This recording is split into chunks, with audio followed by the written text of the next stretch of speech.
உபாகம் 28ஆம் அதிகாரம் 12ஆம் வசனத்தை நாம் இணைந்து வாசிப்போம்.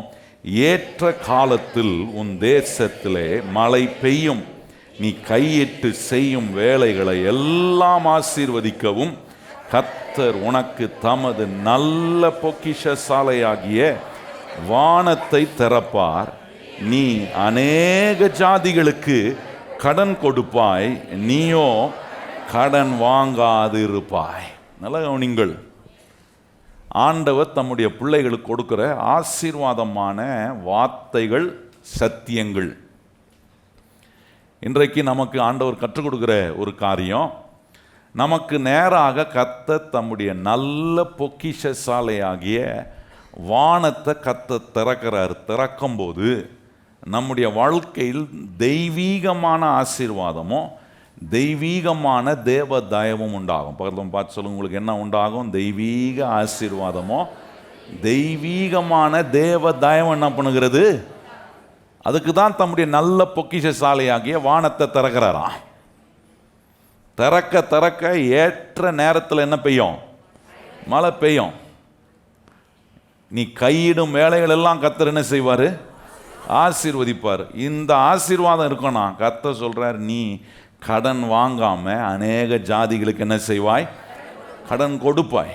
அப்போ இந்த ஆசீர்வாதங்கள் நமக்கு வர, நமக்கு தேவன் வைத்திருக்கிற நல்ல பொக்கிஷ சாலையாகிய வானத்தை திறந்து, அந்த வானம் திறக்கப்பட்டிருக்கிற ஆசீர்வாதத்துக்கு கீழே வாழ்கிற ஒவ்வொரு தேவனுடைய பிள்ளையா நாம் இருக்க, தேவன் பல வழிகளை தேவன் இந்த வேதத்தில் சொல்லி வைத்திருக்கிறார். வானம் திறக்கப்படுகிறதையும் வேதம் சொல்லுகிறது, வானம் அடைக்கப்படக்கூடிய காரியங்களையும் வேதம் இங்கே பொருள்படுத்தி காட்டுகிறதை நாம் கவனிக்கிறோம். அதே அதிகாரத்தில் 23ஆம் வசனத்தில் கவனிச்சிங்கன்னா, உன் தலைக்கு மேல் உள்ள வானம் வெண்கலமாகவும் உன் காலு கீழே இருக்கிற பூமி எப்படி இருக்கான்? இரும்பா இருக்கு. அப்படின்னா வானம் அடைக்கப்பட்டுச்சுன்னா நீங்கள் என்ன வேலை செஞ்சாலும் அதில் என்ன இருக்காதுன்னா ரிசல்ட், ஆண்டவர் கொடுக்குற ரிசல்ட் இருக்காது. உலகத்திலிருந்து வருகிற ரிசல்ட் கொஞ்ச நாள் தான் நீடிக்கும். நல்லா கவனிக்கணும் நான் சொல்கிறத. உலகத்திலிருந்து வருகிற ரிசல்ட்டு ரொம்ப நாள் நீடிக்காது. எப்போ கவுரும், எப்போ விழும், எப்போ வீழ்ச்சியாங்க. நீங்கள் பாருங்கள், உலகம் பாருங்கள், பெரிய வீழ்ச்சிக்குள்ளே போய் கொண்டு இருக்கு. எக்கனாமிக்கல் கிரைசஸ் எல்லா நாட்டுக்குள்ளேயும் வந்து கொண்டு இருக்கிறது. பல நாடுகள் யுத்தம் நடந்து கொண்டு இருக்கிறது. இப்படிப்பட்ட காரியங்கள் நடந்து கொண்டு இருக்கக்கூடிய நாட்களில் வாழ்கிறன்னா, தேவ சத்தியத்தை கேட்கும் போது அதை எல்லாவற்றையும் என் வாழ்க்கையில எதிர்த்து நான் என்ன செய்ய விரும்புகிறேன்னா, என்ன தேவன் திறந்த அந்த வானத்தின் ஆசீர்வாதத்துக்கு கீழே என்னை கொண்டு வந்து வைக்க, நான் ஆண்டவர் சொல்லியிருக்கிற சத்தியங்களுக்கு நான் என்னை எப்படி ஒப்பு கொடுக்க வேண்டும் என்பதை நான் அறிந்து கொள்கிறேன். சில காரியங்களை நம்ம வாழ்க்கையில் எதிர்க்கணும், தோல்வியை எதிர்க்கணும், பலவீனத்தை எதிர்க்கணும். நம்மளை அடைக்கப்பட்ட நிலையில், வானம் அடைக்கப்பட்ட நிலையில் வாழ்கிற ஒரு நிலை வந்தால் அதை எதிர்க்கணும்.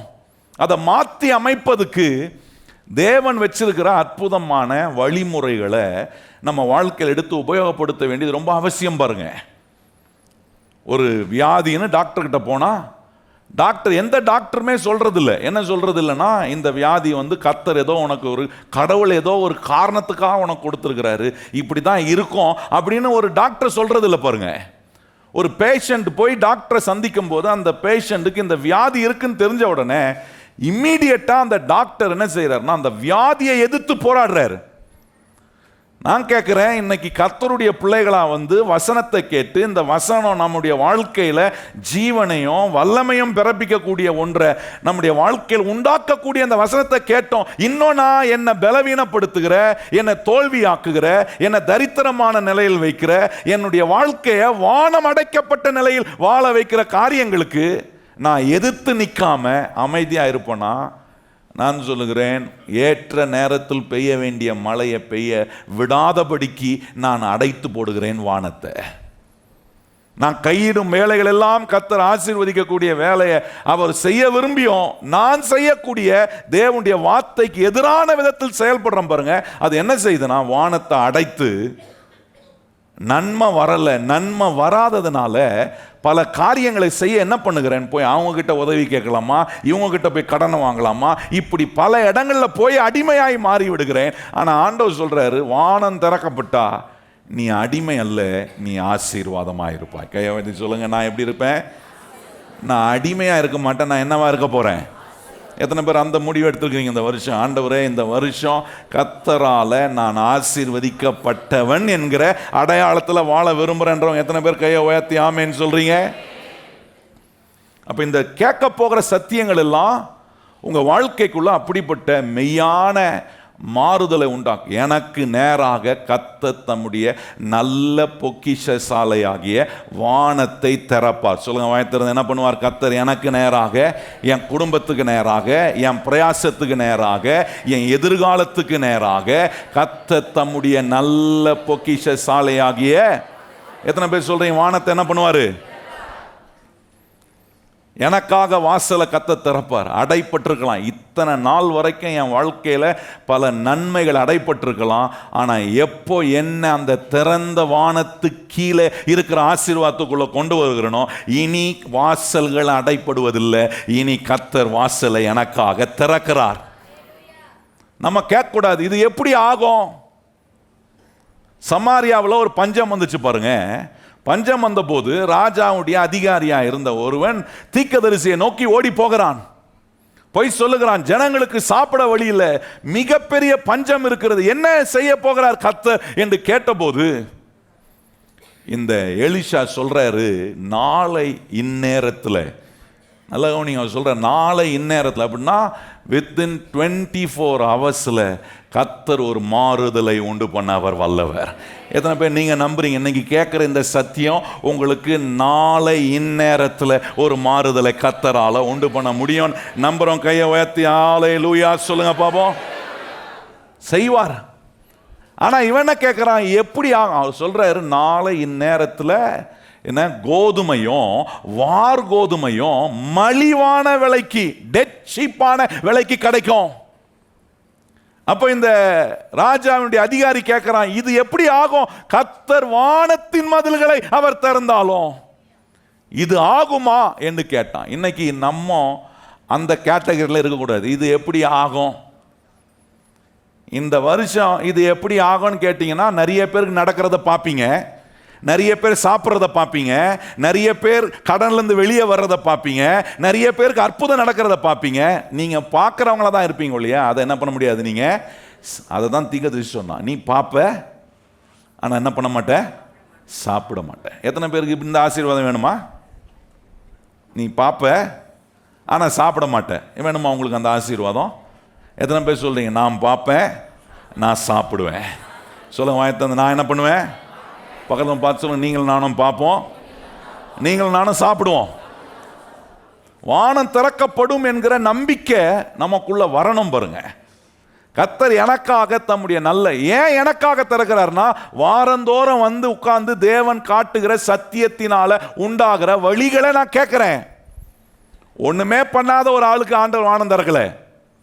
வாரந்தோறும் சபைக்கு வந்து பாருங்க. இந்த வருஷம் நீங்கள் ஆரம்பத்திலே ஒரு முடிவு எடுங்க, ஆண்டவரே இந்த வருஷம் முழுவதும் நான் ஒவ்வொரு ஞாயிற்றுக்கிழமையும் வரப்போகிறேன் உம்முடைய ஆலயத்தில். ஏன்னா எனக்கு நேராக கர்த்தர் தம்முடைய நல்ல பொக்கிஷ சாலையாகிய வானத்தை திறக்கிற சத்தியத்தை எனக்கு சொல்றாரு. இந்த சத்தியங்கள் உங்கள் வாழ்க்கையில் கர்த்தர் திறக்க வேண்டிய வானத்தை நிச்சயமா திறக்கும் பாருங்க. அற்புதம் உங்களுக்கு நடக்கும். பகலம் பார்த்து சொல்லுங்க, உங்களுக்கு அற்புதம் நடக்கும். குறைவுகள் எல்லாம் நிறைவாகும். திறக்கப்படாத கதவுகள்லாம் உங்களுக்கு திறக்கப்படும். சொல்லுங்க பக்கத்தில் பார்த்து, திறக்கப்படாத.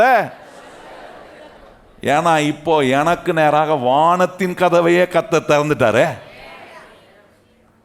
இந்த நம்பிக்கை நமக்குள்ள வரணும் பாருங்க. அந்த அவிசுவாசியை போல, அந்த சந்தேகக்காரனை போல, டவுட்டரை போல நம்ம கேட்கக்கூடாது, இது எப்படி ஆகும்?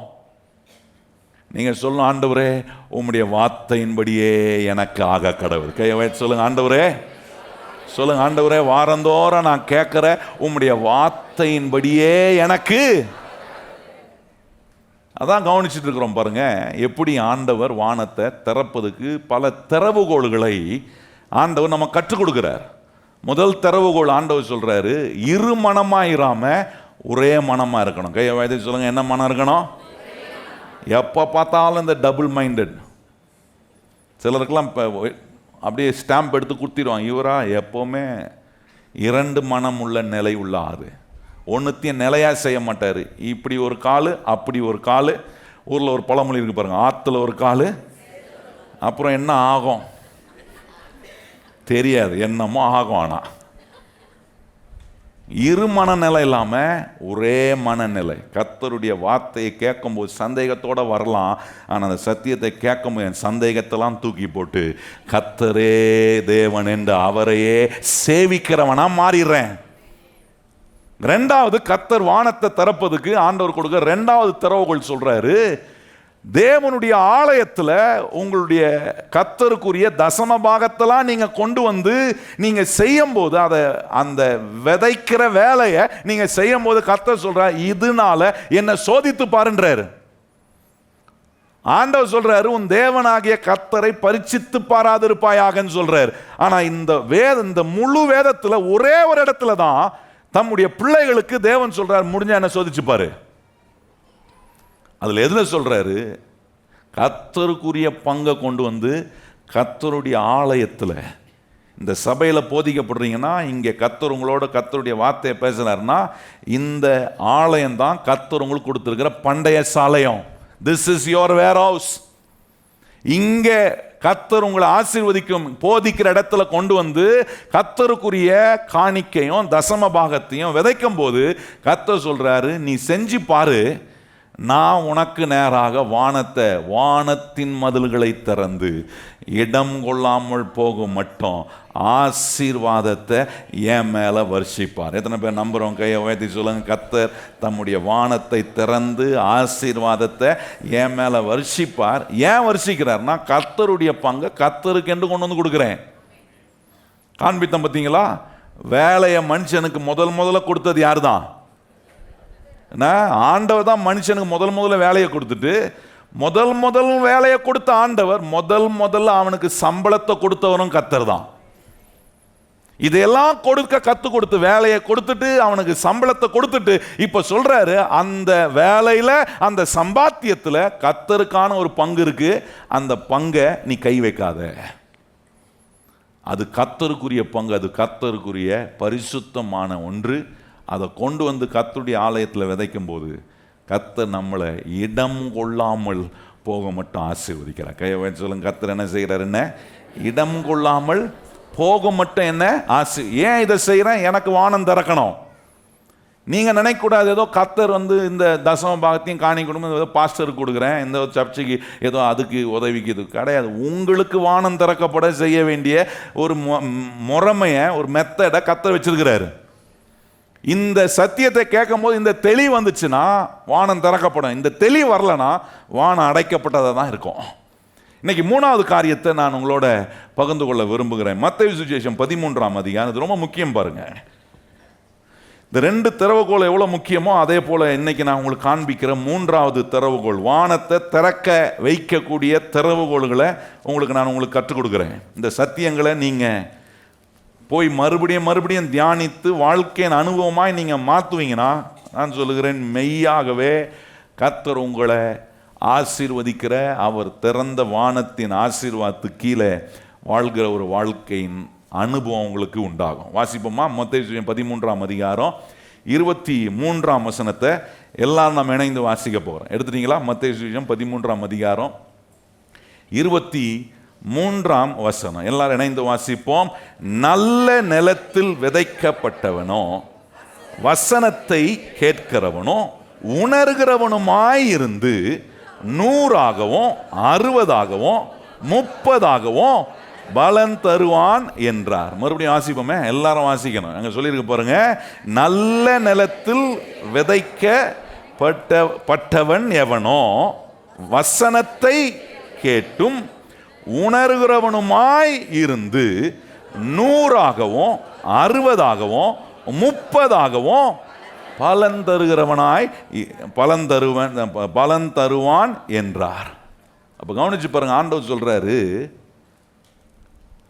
புத்தி உணர்வுள்ளவனுக்கு நேராக கர்த்தர் வானத்தின் மதில்களை கர்த்தர் திறக்கிறாரா. Understanding opens the windows of heaven over your life. இந்த உணர்வுள்ள ஒரு இருதயம், புத்தி உள்ள ஒரு மனுஷனாய் நான் வாழும்போது எனக்கு நேராக வானம் திறக்கப்படுகிறதுனால இங்க ஒரு மனுஷனை குறித்து சொல்லப்பட்டிருக்க. அந்த மனுஷன் எப்படிப்பட்டவனா இருக்கிறானா? நல்ல நிலத்தில் விதைக்கிறவனா இருக்கிறான். ஏன் அவன் நல்ல நிலத்தில் விதைக்கிறவனா இருக்கிறானா? அவன் கேட்டு உணர்வுள்ளவனா இருக்கிறான். பக்கத்தில் பார்த்து சொல்லுங்க, அவன் எப்படி இருக்கிறான்? கேட்டு. Hearing and understanding is very important. பக்கத்தில் பார்த்து சொல்லுங்க, கேட்கறதும் உணர்வடைவதும் புத்தி அடைவதும் ரொம்ப முக்கியம். ஏன்னா எந்த அளவுக்கு நான் உணர்வடைந்து புத்தி உள்ளவனா மாறுறனோ அந்த அளவுக்கு நான் செழிப்புள்ளவனா மாறுறேன். If I don't have understanding, I can never prosper. எனக்கு உணர்வு இல்லை, புத்தி வளரல அப்படின்னா நான் சொல்றேன், செழிப்பா இருப்பது நிச்சயமா நடக்காது. இங்க ஏன் இந்த மனுஷன் நல்ல நிலத்தில் விதைத்த ஒரு மனுஷனாய் கர்த்தர் ஒப்பிடுகிறாருன்னா, காரணம் பல காரியங்கள். இந்த ஓமை பாருங்க, இயேசுநாதர் என்ன மதர் ஆஃப் ஆல் பேரபிள்ஸ்ன்றாங்க. இயேசுநாதர் சொன்ன ஓமையிலேயே ரொம்ப என்ன ஆழமான ஒரு ஓமை. இதுதான் பல ஆசீர்வாதங்களை மனுஷனுடைய வாழ்க்கைக்குள்ள கொண்டு வருது பாருங்க. அது சொல்றாரு, 4 வகையான நிலத்தை கர்த்தர் ஒப்பனையா காட்டுறார். 4 வகையான நிலம், அந்த நிலத்தில் இருந்த 4 வகையான மனிதனை சொல்றாரு. அவனுடைய எண்ணங்கள் எப்படி இருந்தது என்று சொல்றாரு. வழி அருகே விதைக்கப்பட்ட ஒரு நிலத்தை சொல்றாரு.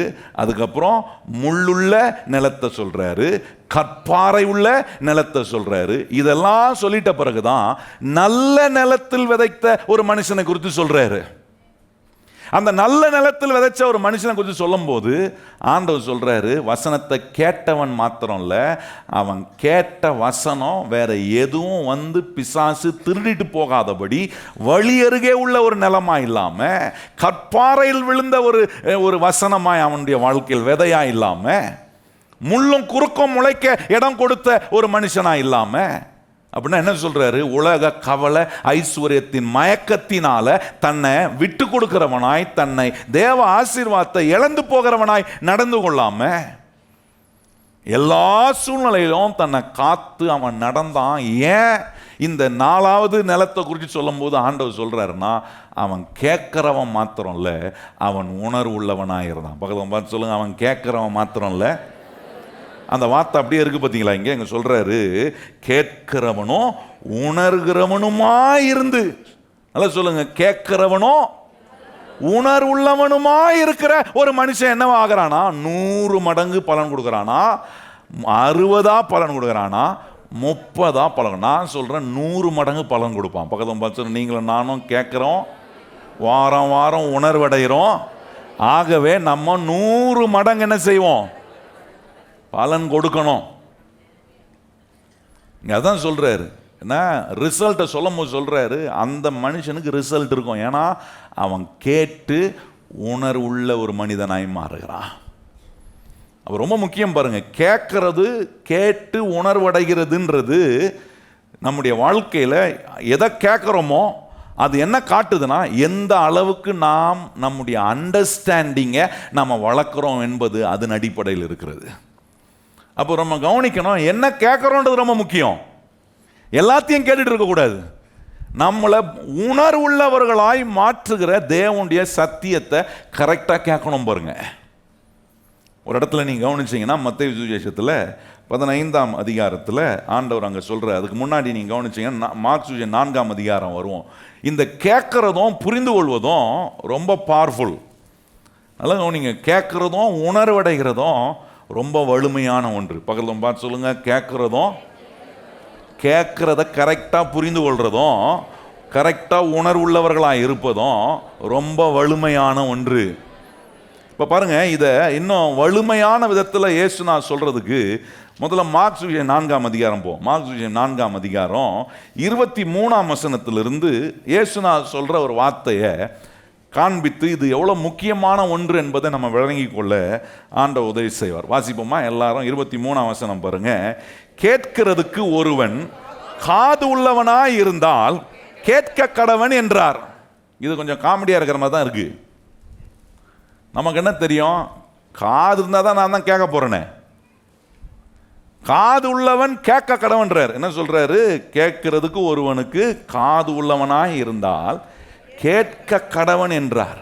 இப்போ நல்லா கவனிங்க, கேட்க கடவன் அப்படின்னு சொல்ற இடத்துல காது உள்ளவன் கேட்க கடவன் சொல்லியிருக்கு. அந்த இடத்துல ஆண்டவர் என்ன சொல்றாருன்னா, ஏதோ காது இருக்கு, எனக்கு காதுல எல்லாம் கேட்குது, ஏன்னா சவுண்டு கேட்கும், சிலருக்கு என்னென்னமோ கேட்கும்.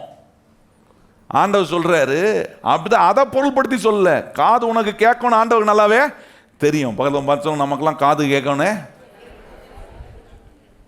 கேட்குதா காது? சிலருக்கு கொஞ்சம் வயசா காது கொஞ்சம் கேட்காம போகும். அதுக்கும் என்ன பண்ணுறாங்க, காதை கேட்க வைக்கிறதுக்கு மிஷின் எடுத்து உள்ள சொருவிட்டு கேட்கறதுக்கு உண்டான வேலையை பண்ணுறோம். ஆண்டவர் சொல்கிறேன், அந்த கேட்கறது நான் சொல்லலை. ஏன்னா நம்மளை உண்டாக்குனவருக்கு நமக்கு தெரியும் நம்ம காது என்ன பண்ணோம், நல்லா கேட்கணும் ஆண்டவருக்கு தெரியும். ஆனால் ஆண்டவர் இங்கே என்ன பொருள்படுத்தி சொல்றா, கிரேக்க மொழியில் அந்த ஹியர் அப்படின்ற வேர்டுக்கு என்ன அர்த்தம் சொல்கிறாருன்னா, கேட்குறவன் புரிந்து கொள்ளக்கூடிய விதத்தில் கேட்கணுமா. பக்கத்தில் பார்த்து சொல்லுங்க, கேட்குறவங்க எப்படி கேட்கணும்? அப்போ ரெண்டு விதமான கேட்குறதும், கேட்டுட்டு புரியாமல் இருக்கிறதும் இருக்கு, கேட்டுட்டு புரிந்து கொள்கிற விதமும் இருக்கு. பக்கத்தில் பார்த்து சொல்லுங்க, கேட்டுட்டு. அதான் சில சொல்லுவாங்க, என்ன தத்தி மாதிரி இருக்கிற. ஏன்னா கேட்குறாங்க, அவங்க என்ன பண்ணலை, புரிந்து கொள்ளலை.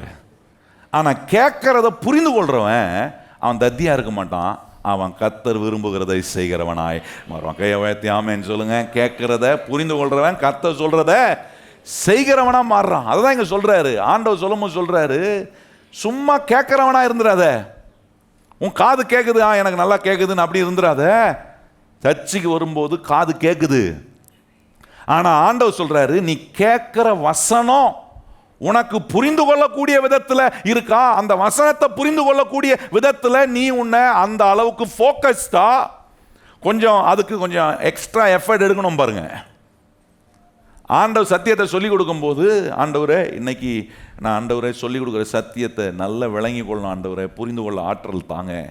ஏன்னா ஆண்டவரே சும்மா கேட்குறவனா இருந்துடக்கூடாது, கேட்குறத புரிந்து கொள்கிறவனா இருக்கணும். கையை வாய்த்து சொல்லுங்க, கேட்குறத புரிந்து கொள்கிறவனா நம்ம இருக்கணும் பாருங்க. அதை தான் இங்கே மீன் பண்ணுறாரு.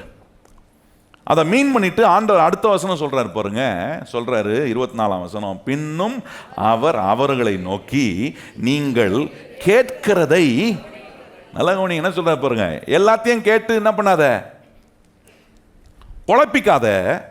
கேட்கறதுல புரிந்து கொள்ளக்கூடிய காரியத்தை கேட்க ஆரம்பிச்சனா வாழ்க்கையில் அற்புதமான தெளிவு உண்டாங்க. அதை தான் இப்போ பாருங்க, இந்த பரிசேயர்கள் சதிசேயர்கள் என்ன பண்ணுறாங்கன்னா, அவங்க என்னென்னமோ சொல்கிறாங்க பாருங்க. என்னென்னமோ சொல்லி கேட்குறவங்களை என்ன பண்ணுறாங்கன்னா ஒரு குழப்படிக்குள்ளே ஆக்குறாங்க.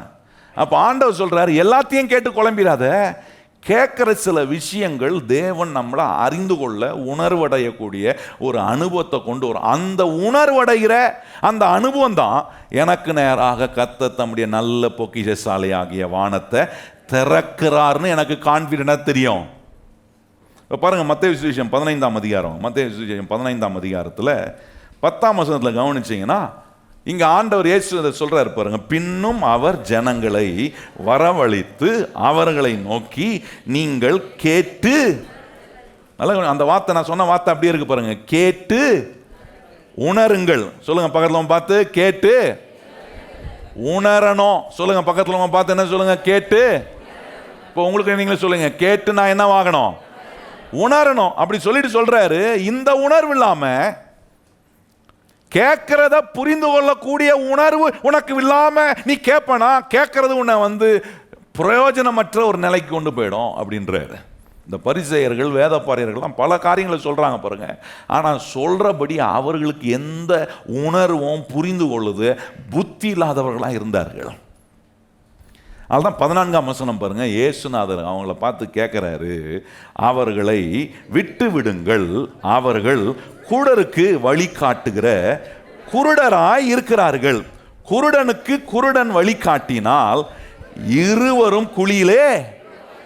நல்லா கவனிங்க, கேட்கறது புரிந்து கொள்ளாம புத்தி இல்லாம இந்த வேதபாரகர்களும் பரிசேயர்களும் சதிசேயர்களும் என்ன பண்றாங்கன்னா சொல்றாங்க நிறையா.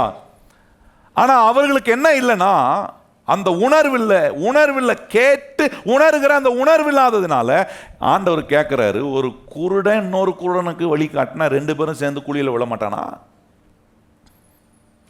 அதுதான் ஆண்டவர் சொல்கிறாரு, நீ கேட்குறதுல எப்படி இருக்கணும்னா கவனமாக இருக்கணும். பக்கத்தில் பார்த்து சொல்லுங்கள், கேட்குறதுல எப்படி இருக்கணும்.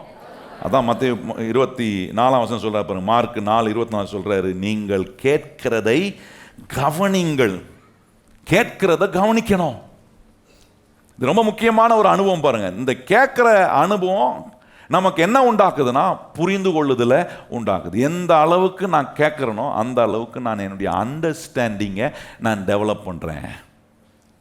எந்த அளவுக்கு என் அண்டர்ஸ்டாண்டிங், என்னுடைய உணர்வு, புத்தி வளருகிறதோ அந்த அளவுக்கு நான் பெற்றுக்கொள்கிறவனாய் மாறுகிறேன். பக்கத்தில் பார்த்து சொல்லுங்கள், எந்த அளவுக்கு கேட்டு புரிந்து கொள்கிறேனோ அந்த அளவுக்கு வாழ்க்கையில் பெற்றுக்கொள்கிறவனாய் மாறுகிறேன். கொஞ்சம் தான் புரிஞ்சுக்கிறேன்னா கொஞ்சம் தான் கிடைக்கும். பக்கத்தில் பார்த்து சொல்லுங்க, கொஞ்சம் தான் புரிஞ்சுப்பீங்கன்னா. சர்ச்சைக்கு வந்தேன், ஒன்றும் புரியலன்னா ஏதோ கொஞ்சம் புரிஞ்ச கொஞ்சம் தான் கிடைக்கும். புரிந்து கொள்ளக்கூடிய விதத்தில் ஆண்டவர் சொல்லி கொடுக்கும்போது எல்லாம் மூஞ்செல்லாம் பார்த்தா எப்படி இருக்குன்னா அப்படியே சொருவி போய் அப்படியே இந்த ஐசியூ வார்டில் ஏற்றுவாங்க பார்த்தீங்களா, வெயினுக்குள்ளே ஏதாவது ஒன்று போட்டு மயக்க ஊசியை போடுற மாதிரி, எலும்பம்மா எங்கே இருக்கிற பரலோகத்தில் இருக்கிறீங்க. அப்படி இருந்தால் என்ன வராது, புரிந்து கொள்ளது வராது. ஏதோ பாஸ்டர் ஆரம்பத்தில் மழை பெய்யும்னு சொன்னார், அதுக்கப்புறம் நான் கையிடு மேலாம் ஆசீர்வதிப்பண்ணார், நீயோ கடன் வாங்காமல் அநேக ஜாதிகளுக்கு கடன் கொடுப்பார். இதெல்லாம் நடக்கிறதுக்கு வானம் திறக்கணும். வானம் திறக்கிறதுக்கான திறவுகோலை சொல்கிறேன். அந்த திறவுகோல் எது இருக்குன்னா கேட்டு உணர்வு உள்ளவர்களாய் மாறணும். பக்கத்தில் பார்த்து சொல்லுங்க, கேட்டு என்ன ஆகணும். கேட்டால் தான் உணர்வு உள்ளவர்களாக மாற முடியும். உட்கார்ந்து இந்த இடத்துல கேட்க வேண்டிய இடத்துல கேட்காம இருந்தீங்கன்னா உணர்வு வராது. அதான் இங்கே சொல்கிறார். சொல்லிட்டு அதுக்கப்புறம் சொல்கிறார், இப்போ 24 பாருங்கள், இந்த பவர் ஆஃப் ஹியரிங் அண்ட் அண்டர்ஸ்டாண்டிங்கை குறித்து ஆண்டவர் பேசுகிறார். இது ஒரு திறவுகோல் பாருங்க. கர்த்தர் உங்களுக்கு நேராக தம்முடைய நல்ல பொக்கிஷ சாலையாகிய வானத்தை திறக்க. இப்போ பாருங்க, இங்கே சொல்றாரு, எந்த அளவினால் அளக்கிறீர்களோ அந்த அளவினால் உங்களுக்கு அளக்கப்படும், கேட்கிற உங்களுக்கு அதிகம் கொடுக்கப்படும். நல்லா நீங்க சொல்றாரு பாருங்க, எந்த அளவினால் அளக்கிறீர்களோ. இங்கேயும் கொஞ்சம் அது குழப்படியாக தான் இருக்கு. அதை கொஞ்சம் விளக்கி சொல்லணும். என்ன சொல்றாரு, எந்த அளவினால் கேட்டு புரிந்து கொள்கிறீர்களோ அந்த அளவில் உங்களுக்கு அளக்கப்படும். நான் புரிந்து கொள்றது கொஞ்சம் தான் இருக்குன்னா, எனக்கு கொஞ்சம் தான் புரிஞ்சிச்சுன்னா கொஞ்சம் தான் கிடைக்கும். ஆனால் நான் ஒவ்வொரு வாரமும் தேவனுடைய வசனத்தை கேட்குற இடத்துல வந்து, ஆவியானவரே நீ இது சொல்லிக் கொடுக்குற அந்த சத்தியங்களை நான் கேட்டு எனக்கு இதில் இருக்கிற ஆண்டவரை முழு சாராம்சத்தையும் நான் புரிந்து கொள்ளணும். ஆண்டவரே, அந்த முழு சாராம்சத்தையும் புரிந்து கொள்ளும்போது எனக்கு நேராக கர்த்தர் தம்முடைய நல்ல பொக்கிஷ சாலையாகிய வானத்தை திறக்கிற அந்த ஆசீர்வாதத்துக்கு கீழே வாழ்கிற ஒரு அனுபவத்துக்குள்ள என்னை நீர் கொண்டு வரணும் ஆண்டவரே. ஆகவே நான் கேட்கிறவனாய் மாத்திரமல்ல ஆண்டவரே, புரிந்து கொள்ளக்கூடிய அளவும் எனக்கு பெருசாகணும். கையை வாங்கி சொல்லுங்க, ஆண்டவரே நாம் புரிந்து கொள்ளக்கூடிய அளவு எனக்கு என்னவாகணும். நீங்க புரிந்து கொள்கிற அளவு பெருசாச்சுன்னா நீங்க பெற்றுக்கொள்கிற அளவு பெருசாகும். அப்படி இல்லைன்னா அது லிமிட் ஆயிடும். இப்போ கவனிச்சு பாருங்க, இது ரொம்ப முக்கியமான விஷயங்கள். ஆண்டவர் இந்த காரியத்தெல்லாம் ஆண்டவர் நமக்கு கற்றுக் கொடுக்கிற ஒரு ஆசீர்வாதமான சத்தியங்கள் பாருங்க. இது இந்த புரிந்து கொள்ளுதல் இல்லைன்னா நான் சொல்றேன், வாழ்க்கையில் எந்த காரியத்திலும் நல்லா ஆகிற நிலைகள் நம்முடைய வாழ்க்கையில் பின்தங்கி இருக்கிற ஒன்றாக இருக்கும். அடுத்த வசனம் சொல்கிறார் பாருங்க, 25ஆம் வசனம். அங்கே சொல்கிறார், உள்ளவன் எவனோ அவனுக்கு கொடுக்கப்படும். இது எப்படி இருக்குது, கொஞ்சம் கொஞ்சம் இருக்கிறவனுக்கு இன்னும் கொஞ்சம் கொடுக்கறது வந்து என்னதில் அது பெரிய இல்லைன்னா அதில் என்ன ஸ்பெஷாலிட்டி. நான் இது இப்படி வாசித்தீங்கன்னா, இதை விளக்கி சொல்லாமல் வாசித்தா இன்னமும் இது ஒரு அன்ஜஸ்ட்னா அநீதியான ஒரு செயல் போல் இருக்கிறது போல தோணும். ஆனால் ஆண்டவர் ரொம்ப கரெக்டாக பண்ணுறாரு. எத்தனை பேர் தெரியும் கர்த்தர் எதை பண்ணாலும் கரெக்டாக பண்ணுவாருன்னு? பக்கத்தில் பார்த்து சொல்லுங்கள், கர்த்தர் எதை பண்ணாலும் உங்களுக்கு கரெக்டாக பண்ணுவார். நல்லா சொல்லணும், பக்கத்தில் பார்த்து சொல்லுங்கள், கர்த்தர் உங்களுக்கு எதை பண்ணாலும் அவர் கரெக்டாக பண்ணுறதை நீங்கள் கரெக்டாக புரிஞ்சுக்கணும். அது ஒரு பெரிய வேலை. அது நமக்கு கர்த்தர் கரெக்டாக பண்ணுறாருன்னா எனக்கு ஒன்றும் புரியாமல் இருக்கக்கூடாது. அவர் கரெக்டாக பண்ணுறதை நான் புரிஞ்சுக்கிட்டேன்னா வாழ்க்கையெல்லாம் ரொம்ப அற்புதமாக மாறும். இங்கே சொல்கிறாரு, உள்ளவன் எவனோ அவனுக்கு கொடுக்கப்படும். இப்போ அதில் உள்ளவன் எவனுக்கும் அவனுக்கு கொடுக்கப்படும்னா இருக்கிறவனுக்கு இன்னும் மேலே மேலே கொடுக்கறதுனால என்ன ஒரு சிறப்பு வரப்போகுது? இப்போ இந்த விஷயத்தை கரெக்டாக புரிஞ்சுக்கலாம். அடுத்த சென்டென்ஸ் இன்னும் பயங்கரமான ஒரு சென்டென்ஸ் பாருங்க. அங்கே சொல்றாரு, இல்லாதவன் எவனோ அவன் இடத்தில் உள்ளதும். இது ரொம்ப மோசமாகுதே. இருக்கிறவனுக்கு இன்னும் கொஞ்சம் கூட கொடுப்பாராம், இல்லாதவன்கிட்ட இருக்கிறதையும் எடுத்துருவான். இது என்ன அநியாயம்? ஆண்டவர் யாருக்கும் அநியாயம் செய்கிறவர்ல. கை வைத்து சொல்லுங்க, எல்லாருக்கும் இயேசு நன்மை செய்கிறவர். சொல்லுங்க வைத்து, இயேசு என்ன பண்றவர்? எல்லாருக்கும். இங்க என்ன அர்த்தத்தில் சொல்றாரு? உள்ளவன் எவனோ அவனுக்கு இன்னும் கொடுக்கப்படும்னா, ஆண்டவர் எந்த அறிவில் எந்த பொருளை சொல்றாருன்னா, கேட்டு உணர்வடைகிறான் பார், அவனுக்கு இன்னும் நிறைய கொடுப்பாராம். வாரந்தோறும் சர்ச்சைக்கு வரேன், வருஷந்தோறும் சர்ச்சைக்கு வரேன், நான் பிறந்ததுலேருந்தே கிறிஸ்தவன் தான், வந்து உட்கார்ந்து நான் கேட்காத சத்தியமா இதெல்லாம் சொல்லுவாங்க. நான் கேட்காத சத்தியமா? நான்லாம் வசனத்தை கரைச்சி குடிச்சிருக்கிறேன்.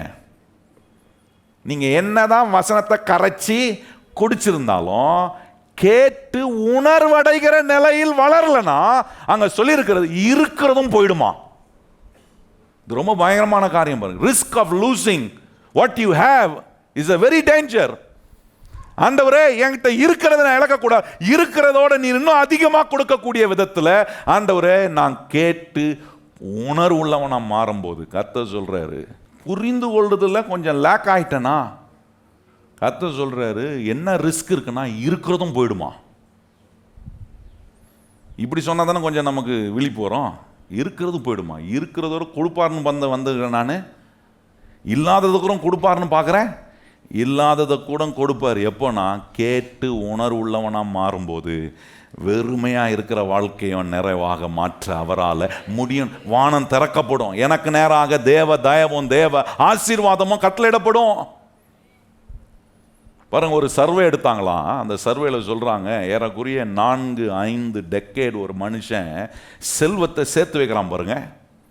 சேர்த்து வைத்து அவன் அடுத்த தலைமுறைக்கு கொடுக்கும்போது அந்த அடுத்த தலைமுறையில் இருக்கிறவங்களுக்கு புத்தி இல்லைன்னு வச்சிங்களேன், if they are foolish, if they don't have real understanding, சர்வேல சொல்றாங்க அந்த சந்ததியில் இருக்கிற பிள்ளைகளோ அடுத்த தலைமுறையோ அவர்களுக்கு உணர்வில்லைனா, உணர்வுள்ள இருதயம் இல்லாமல் போச்சுன்னா, அவங்க சொல்றாங்க 4-5 டெக்கேடாக சேர்த்து வைத்த எல்லா ஆஸ்தியையும் அடுத்த தலைமுறை கையில் போகும்போது அவங்க 2 அல்லது 3 வருடத்துக்குள்ளே எல்லாத்தையும் காலி பண்ணி எம்டி ஆக்கி ஓட்டாண்டியாக நிற்பாங்களாம்.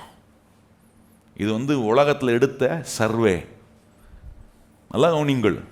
இன்னைக்கு நிறைய தலைமுறை தன்னுடைய தாத்தா பாட்டெல்லாம் நல்ல பணக்காரனாக இருந்திருப்பான், ஆனால் என் பிள்ளைங்களை பாருங்க எல்லாம் தெருக்கோடியாக தான் இருப்பாங்க. என்ன சொல்லிப்பாங்க? எங்கள் தாத்தா யார் தெரியுமா? அவர் பயங்கர பெரிய ஆள். நீ யாரு? அந்த கேள்விக்கு தான் பதில் இல்லை. ஏன்னா இந்த சர்வே அந்த காரியத்தை பொருள்படுத்தி ஏன் இது நடக்குது? Lack of understanding. உங்களுக்கு அந்த புரிந்து கொள்ளக்கூடிய கேட்டு புரிந்து கொள்ற அனுபவங்கள் வளரல. நான் சொல்றேன், கேட்டு புரிந்து கொள்ற அனுபவம் வளர்கிற ஒரே இடம் கர்த்தருடைய வார்த்தை பிரசங்கிக்கப்படுகிற இடம். கையை உயர்த்தி ஆமென் சொல்லுங்க. இயேசுநாதர் எங்கெல்லாம் போய் பேசினாரோ, எங்கெல்லாம் போதிச்சாரோ, அங்க ஒண்ணு நடந்துச்சு பாருங்க. கேட்கிறவங்களாம் உணர்வடைந்தார்கள். உணர்வடையாதவன் வாழ்க்கையில வியாதியில இருந்தான், பிரச்சனையில் இருந்தான், கஷ்டத்தில் இருந்தான், அப்படியே தான் இருந்தான் பாருங்க. ஆனா உணர்வடைந்தவன் அற்புதத்தை பெறுகிறான். கையை சொல்லுங்க, உணர்வடைகிறவன் என்ன பெறுகிறான்? அற்புதத்தை பெறுகிறான், ஆசீர்வாதத்தை பெறுகிறான். அவன் குறைவு நிறைவாகுது. அவனுக்கு நேராக கர்த்தர் தம்முடைய நல்ல பொக்கிஷசாலை ஆகிய வானத்தை திறக்கிறாரு. இந்த இவ்வளவு ஆசீர்வாதத்தையும் கர்த்தர் ஒரு மனுஷன் கேட்டு புரிந்து கொள்ளும் போது கர்த்தர் உண்டு பண்றாரு. நல்ல கவனிங்க கர்த்தருடைய பிள்ளை. அதுதான் வேதம் சொல்லு, கர்த்தரின் ஆசீர்வாதமே ஐஸ்வர்யத்தை தரும், அதனோடு அவர் என்ன பண்ணுவதில்லை. ஆண்டவர் உங்களுக்கு கொடுக்கிற ஆசீர்வாதத்தில் எந்த வேதனையும் கூட்ட விரும்பல.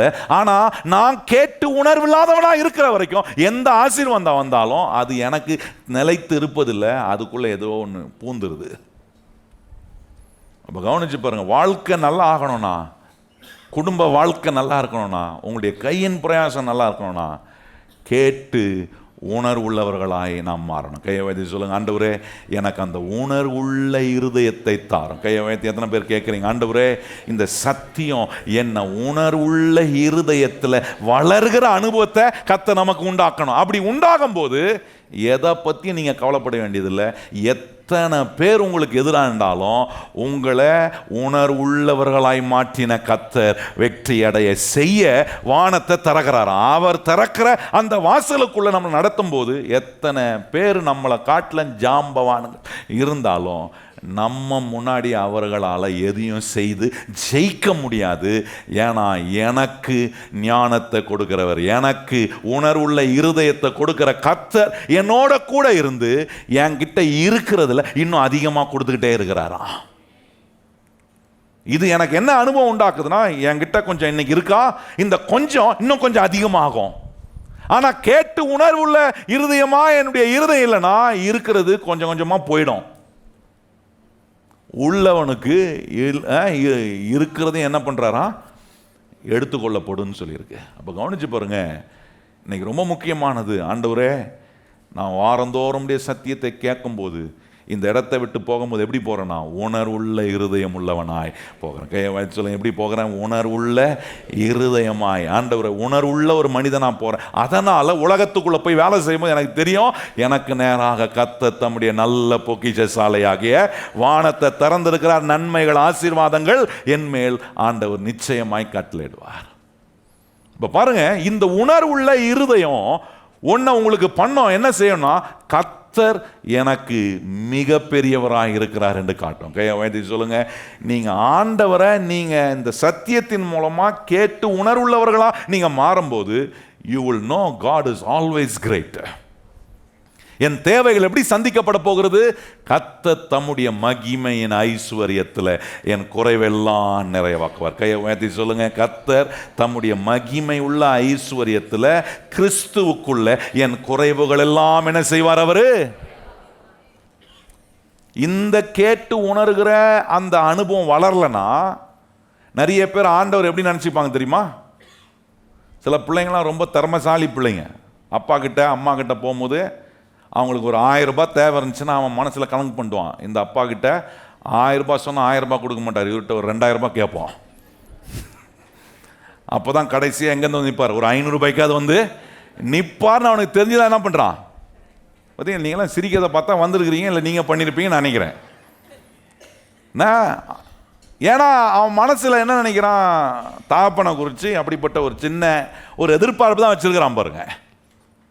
இதே மாதிரி தான் நம்ம புத்தி என்ன ஆகுதுன்னா, ஆண்டவர்கிட்ட வரும்போதும் ஆண்டவர்கிட்ட நம்ம எல்லாம் கேட்டால் கொடுப்பாரா தெரில, அதனால நமக்கு வந்து கொஞ்சமாக இருந்தால் கூட கொஞ்சம் அதிகமாக கேட்டு பார்ப்போம் அப்படின்னு நம்ம நினைக்கிறோம். ஆனால் நான் சொல்கிறேன், இந்த வசனத்தை கேட்டு கேட்டு நீங்கள் உணர்வுள்ளவர்களாக மாறினீங்கன்னா நமக்கு ஒன்று தெரியும், நான் வேண்டிக் கொள்வதுக்கும் நான் நினைப்பதுக்கும் மிக அதிகமாய் கிரியை செய்கிற வல்லமை உள்ள தேவன். எத்தனை பேர் கையை வாய்ச்சி சொல்லி, நான் நினைப்பதுக்கும் வேண்டிக் கொள்வதுக்கும் மிக அதிகமாய் கிரியை செய்யக்கூடிய வல்லமை உள்ள தேவன் எனக்குள்ள இருக்கிறாரே. நான் யோசித்து பார்க்குறேன், ஆண்டவர் வந்து என்ன 5000 புருஷர்களை அவர் போஷித்தாராம் பாருங்க. 2 மீன் 5 அப்பம் எடுத்து கொடுத்து போஷித்தாரு. என்ன 5000 பேர் சாப்பிட்டோம், 5000 புருஷங்க சாப்பிட்டு குடும்ப ஆட்கள்லாம் சாப்பிட்டு எவ்வளோ கூட மிச்சம் எடுத்தாங்க, 12 கூட மிச்சம். ஆண்டவர் நம்ம நினைக்கிற மாதிரியே பெருசாக நினைக்காம நம்ம வீட்டில் இருக்கிற அப்பா மாதிரி அம்மா மாதிரி தாத்தா பாட்டி மாதிரி நினச்சிக்கிட்டு அப்படி இருந்தோன்னா ஆண்டவர் பார்த்துருப்பார். 4099 ஒரு ஆலயம் சாப்பிட்டானா, சாப்பிட்டோன்னு நிறுத்து, 2 மீனும் 5 அப்பமும் என்ன ஆயிருக்கணும், க்ளோஸ் பண்ணியிருக்கணுமே. ஆனால் ஆண்டவர் காட்டுறாரு, நான் எவ்வளோ பெரியவர்ன்றதை நீ பாரு, நான் உனக்கு அற்புதம் செய்யும் போது நீ கேட்டு உணர்வுள்ளவனாய் நீ மாறும்போது உனக்காக நான் வானத்தை திறக்கும் போது எவ்வளோ அதிகமாக நான் செய்ய முடியும்ன்றதை காட்டுற. அதை காட்டுறதுக்காகவே ஆண்டவர் 12 கூட மிச்சம் எடுத்து காட்டினார். கானா ஒரு கல்யாணத்துக்கு போனார் பாருங்க இயேசுநாதர். அங்கே போன போது திராட்சரசம் குறைபட்டுச்சு. குறைபட்ட போது கச்சாடிகளை தெரிந்து கொண்டார். ஏன் கச்சாடிகளை தெரிந்து கொண்டார் தெரியுமா? ஏன்னா அந்த கச்சாடிகளில் மானாவரியாக ஜனங்க உள்ளே போகும்போது அதில் என்ன ஜக்கில் மொண்டு தண்ணியை இஷ்டம் போல் காலில் ஊற்றுவான் பாருங்க. ஊற்றி கழுவிட்டு தான் உள்ளே போவான். அதுக்கு அளவே கிடையாது. அதுக்கு இஷ்டம் போல தண்ணியை ஊற்றுவாங்க, இஷ்டம் போல எடுத்து எவ்வளோ வேணாலும் காலில் ஊற்றிக்கலாம். யாரும் சொல்ல மாட்டாங்க நீ ஒரு டம்ளர் தான் காலை கழுவுறதுக்கு ஊற்றணும், அல்லது ஒரு மக்கு தான் நீ காலை எத்தனை மக்கு வேணாலும் அவன் மொண்டு அவன் ஊற்றலாம். ஆண்டவர் அதனால தான் கச்சாடி ஆண்டவர் அவன் குடிக்கிற வாட்டர் பாட்டிலில் போய் அற்புதம் செய்யலை. இன்றைக்கி ஆண்டவர் வாட்டர் பாட்டிலில் தெரிஞ்சு கொண்டு இருந்தாருன்னா இன்றைக்கி எல்லா வாட்டர் பாட்டிலும் பாருங்கள் 1 லிட்டர் போய் இப்போ 500 ml இப்போ என்ன வந்துருச்சு, 300 ml வந்துருச்சு, 200 ml வந்துருச்சு. இன்னும் கொஞ்சம் நாள் போனால் 10 ml தண்ணி பாட்டிலுக்குறோம் வந்துடும், இவ்வளோ ஒன்றுக்குறோம் வந்துடும்.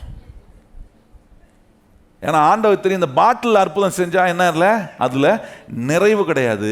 எதில் வாரி வாரி ஊற்றுறாங்களோ அந்த கச்சாடியை தெரிந்து கொண்டு அந்த காணா ஒரு கல்யாணத்தில் ஒரு அற்புதத்தை என்ன காட்டினார்னா எவ்வளோ நிறைவுள்ள ஒரு தேவன் அற்புதம் செய்கிறாரு. கவனிங்க, கர்த்தரை குறித்து கேட்க கேட்க அவரை குறித்து உணர்வுள்ள ஒரு இருதயம் வர வர எனக்கு தெரியும் என்னுடைய தேவன் அவர் மிக பெரியவர். எத்தனை பேர் கையை உயர்த்தி சொல்றீங்க, என்னுடைய தேவன் எப்படிப்பட்டவராக இருக்கிறாரு? மிக பெரிய, நான் நினைப்பதுக்கும் வேண்டிக் கொள்வதுக்கும் மிக அதிகமாக கிரியை செய்கிற வல்லமை உள்ள தேவன். எத்தனை பேர் நம்புறவங்க கையை உயர்த்தி சொல்லுங்க, ஆண்டவரே நான் நினைப்பதுக்கும் வேண்டிக் கொள்வதுக்கும் மிக அதிகமாக கிரியை செய்கிற நீர் எப்படிப்பட்ட தேவன்? வல்லமை உள்ள தேவன். பேதுருடைய படகை கூட பாருங்க, நிரப்பும் போது வேதம் சொல்லுது படகு மூழ்கி போகத்தக்க, வலைகள் கிழிந்து போகத்தக்க. இன்னைக்கு நான் கேட்கிறேன், நீங்க ஆண்டவரை குறித்து புரிந்து கொள்ளக்கூடிய உணர்வுள்ள இருதயத்தில் நீங்க வளரலனா நான் சொல்றேன் you can never be a good receiver from what God gives to you. கர்த்தர் உங்களுக்கு கொடுக்கிறதுல நீங்க பெற்றுக்கொள்வதில் நீங்க நல்ல ஆளா இருக்கவே முடியாது. You can never be a good receiver if you don't grow in understanding. கேட்டு உணர்வடைகிற அந்த அனுபவத்தில் வளரலனா நான் சொல்றேன் you can never be a good receiver before God. நீங்க ஆண்டவருக்கு முன்பாக நல்ல பெற்றுக்கொள்கிறவனா இருக்கும். நல்ல பெற்றுக்கொள்வனா இல்லைன்னா நான் எப்படி கொடுக்கிறது? ஹலோ, நான் சொல்றது நல்லா கவனிக்கணும். வானம் திறக்கிறாரு, இடம் கொள்ளாமல் போக மட்டும் ஆசீர்வதிக்க விரும்புறாரு. இது தேவனுடைய எண்ணம். அவர் நம்ம மேல ஆசீர்வாதத்தை வர்ஷிக்க விரும்புறாரு. ஆனா நான் பெற்றுக்கொள்ளக்கூடிய என்னுடைய உணர்வுல, என்னுடைய புத்தியில நான் வளரலனா, நான் ஆண்டவரை ரொம்ப சிறிதாக, ஆண்டவரை ரொம்ப அற்பமாக, எல்லாத்துக்கும் சந்தேகப்படுறவனாக என் வாழ்க்கை இருக்கும் பாருங்க, அது நன்மையை கொண்டு வரவே முடியாது. 2 ராஜாக்கள் 4ஆம் அதிகாரத்தில் கவனிச்சிங்கன்னா அங்கே ஒரு ஏழை விதவை தன்னுடைய புருஷனை இழந்து இப்போ கடன்காரன் வந்துட்டாங்க. 2 பிள்ளைகளை பிடித்துட்டு போக வருகிறார்கள். இப்போ எலிஷா கிட்ட போய் கேட்குறா என்ன செய்யறதுன்னு கேட்டபோது எலிஷா சொல்றாரு, என்னமா இருக்கு உன் வீட்டில்? அவ சொல்றா, கொஞ்சம் எண்ணெய் தான் இருக்கு, ஒரு பாத்திரத்தில் எண்ணெய் இருக்கு. அப்ப பாருங்க, எலிஷா சொல்றாரு, போய் நீ உன் அயலானிடத்துல என்ன கேட்டு வாங்குன்றார். அந்த வசனத்தை கொஞ்சம் வாசிக்கும்படி பாருங்க. அங்க பெற்றுக்கொள்றதுல she was not a good receiver. அவ பெற்றுக்கொள்ளக்கூடிய காரியத்தை புரிந்து அவ எக்ஸ்பேண்ட் பண்ணியிருந்தானா நான் சொல்றேன் ஆண்டவர் அவளை கொண்டு இன்னும் மாபெரும் காரியம்லாம் கர்த்தர் செஞ்சிருக்க முடியும். 2 ராஜாக்கள் 4ஆம் அதிகாரத்தில் அங்கே பாருங்க 2ஆம் வசனமும் 3ஆம் வசனம் வாசிப்போமா எல்லாரும். எலிஷா அவளை நோக்கி, நான் உனக்கு என்ன செய்ய வேண்டும்? வீட்டில் உன்னிடத்தில் எண்ணெய் இருக்கிறது சொல் என்றான். அதற்கு அவள், ஒரு குடம் எண்ணெய் அல்லாமல் உம்முடைய அடியாளுடைய வீட்டில் வேற ஒன்றும் இல்லை என்றால். 3ஆம் வசனம் பாருங்க. அப்பொழுது அவன், நீ போய் உன்னுடைய அயலான் வீட்டார் எல்லாரிடத்திலும் அநேக வெறும் பாத்திரங்களை கேட்டு பாருங்க. அங்கே எலிஷா சொல்லும் போது என்ன சொல்ல, ஏதோ 2-3 பாத்திரம் வாங்குமா? ஏன்னா இந்த எலிஷாவுக்கு தேவனை குறிச்ச அற்புதம் எப்படி அவர் செய்வாரு, அவர் எப்படிப்பட்ட விதத்துல காரியங்களை நடப்பிப்பார் என்பதை தெரிந்ததுனால தான் இந்த எலிஷா சொல்றாரு, போய் அநேக பாத்திரங்களை வாங்கு. ஆனா போனவ அவ யோசிக்கிற, எதுக்கு நமக்கு நிறைய பாத்திரம், நம்ம தேவை கடன் அடைஞ்சா போதாதா? சொல்ல நல்லா கவனிக்கணும். When you are not a good receiver, you have not grown in understanding. கர்த்தர் கொடுக்கக்கூடிய காரியங்களை, கர்த்தர் செய்யக்கூடிய காரியங்களை, கர்த்தர் எவ்வளவு பெரியவர் என்பதை நீங்க கேட்டு உணர்வடையக்கூடிய இருதயம் இல்லைனா நீங்க பெற்றுக்கொள்வதில் நீங்க இன்னும் வீக்காக பலவீனராக தான் இருக்கிறீங்க. அது உங்கள் வாழ்க்கைக்கான நன்மையாக இருக்கலாம், உங்களுடைய பொருளாதாரமாக இருக்கலாம், உங்கள் தொழில் ரீதியாக இருக்கலாம், உங்கள் சரீரத்துக்கு வர வேண்டிய அற்புதமாக இருக்கலாம். If you are not a good receiver, that is a sign of showing you that you are not a good understanding person. புத்தி உள்ள ஒரு மனிதனா நான் இல்லை, உணர்வு உள்ள ஒரு இருதயம் உள்ள ஒரு மனிதனா இல்லை. ஆண்டவர்கிட்ட கேட்கணும், ஆண்டவரே என் புத்தி கொஞ்சம் ஷார்ப் ஆகட்டும். சொல்லுங்க, கையை உயர்த்தி, ஆண்டவரே என் புத்தி என்ன ஆகணும்? கூர்மை ஆகணும். சொல்லுங்க, வயத்திலிருந்து என்ன ஆகணும்? பென்சிலை போட்டு ஷார்ப்னருக்குள்ள அப்படி திருவுனா, ஹலோ, ஞாயிற்றுக்கிழமை எப்படின்னா உங்கள் மண்டைக்குள்ள வசனத்தை போட்டு திருன்னு திருப்புறேன். எவ்வளோ திருப்பினாலும் இன்னும் மொக்கையாகவே இருந்தீங்கன்னா விட மாட்டேன், திருப்பியும் திருன்னு திருவேன். இந்த வசனம் உங்களை ஷார்ப்பாகும். பக்கத்தில் பார்த்து சொல்லுங்க, கேட்குற வசனம் எதில் உங்களை ஷார்ப்பாகும்? அண்டர்ஸ்டாண்டிங்கில், புத்தியில் ஷார்ப்பாகும். சொல்லுங்க, பக்கத்தில் பார்த்து எதில் உங்களை ஷார்ப்பாகும்? சில சொல்கிறாங்க, எவ்வளோ வேணால் திரும்பி பாருங்க பாஸ்டர், உங்கள் கை தான் வலிக்கும், உங்கள் வாய் தான் வலிக்கும்.